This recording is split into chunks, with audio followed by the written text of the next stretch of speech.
안녕하세요. 묵상합니다의 무익한족입니다. 오늘의 묵상 말씀은 창세기 22장 1절에서 3절 말씀.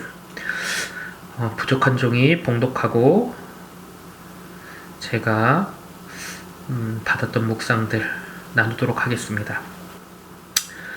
이 일들 뒤에 하나님께서 아브라함을 시험하시려고 그에게 이르시되, 아브라함아 하시니 그가 이르되, 보소서 내가 여기 있나이다 하매, 그분께서 이르시되, 이제 내 아들 곧 내가 사랑하는 내 유일한 아들 이삭을 데리고 모리아 땅으로 가서 거기서 내가 내게 일러준 산들 중에 하나에서 그를 번제 헌물로 드리라 하시니라. 아브라함이 아침 일찍 일어나 나귀의 안장을 얹고 자기와 함께 한 자기 청년들 가운데 2명과 자기 아들 이삭을 데리고 번제 헌물에 쓸 나무를 쪼개어 가지고 일어나 하나님께서 자기에게 해주신 곳으로 갔더라. 아멘. 자, 하나님께서 아브라함을 시험하시려고 유일한 아들 이삭을 바치라고 하십니다. 그런데 그 아비인 아브라함은 사라에게 얘기도 하지 아니하고 아침 일찍 일어나 낙타의 안장을 지고 모리아 산으로 향합니다. 왜 아브라함은 아침 일찍 일어나 안장을 지고 떠날 생각을 했을까? 왜 그랬을까? 아브라함이 사라에게 만약에 이야기를 하고 떠난다면 그 모리아 산으로 떠날 수 있었을까요? 만약 사라에게 하나님의 말씀을 이야기했다면 아브라함은 그 아들 이삭을 번제로 드리지 못하지 않았을까요? 아마 사라는 이렇게 이야기하지 않았을까요? 아브라함이요, 당신이 잘못 들을 수도 있으니 내일 다시 한번 물어봅시다.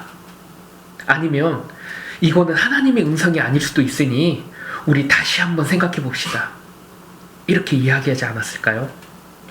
하나님께서 어떻게 주신 아들인데 그 사탄의 속삭임이 아니었을까요? 라고 이런 인간적인 이유로 아브라함의 믿음을 막지 않았을까요? 어쩌면 아브라함은 아침 일찍 일어나 낙타에 안장을 지은 이유는 자신의 믿음이 흔들릴까봐 아무도 일어나지 않은 이른 아침에 길을 떠난 것은 아닐까요? 그런데 저는 이 말씀을 묵상하면서 가장 궁금했던 부분이 따로 있었습니다. 과연 아브라함은 그 3일 동안 이삭을 데리고 모리아 산으로 가면서 아들 이삭과 과연 무슨 이야기를 나누었을까라는 궁금증입니다.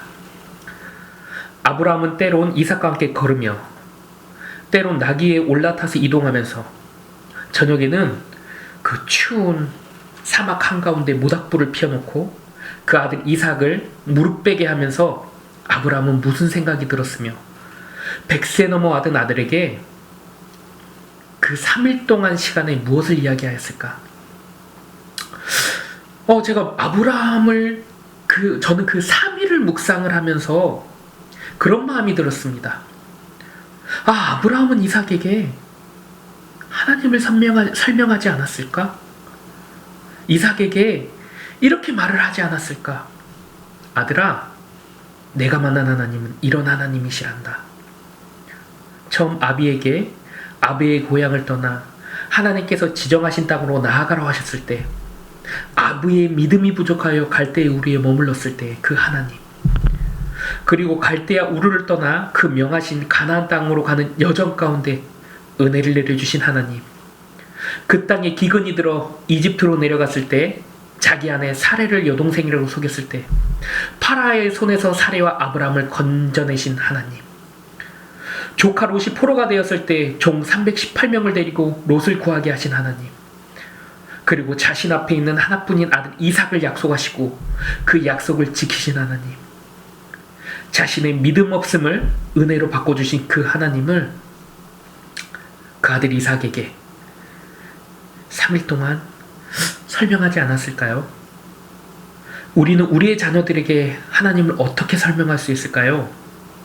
요즘 세대가 흔들리고 가정이 흔들리고 교회가 흔들리는 건 어쩌면 우리가 자녀들에게 하나님을 설명하지 못하고 있어서 그런 건 아닌지 생각해 볼 문제가 아닐까요? 그 저녁 아브라함 품에 안겨서 모닥불 앞에서 하나님에 대해서 이야기를 듣는 아들 이삭에게 어쩌면 아브라함은 하나님에 대한 신뢰를 가르치지 않았을까요? 그 이삭이 저는 부럽습니다. 이상 무익한종이었습니다. 여호와 샬롬.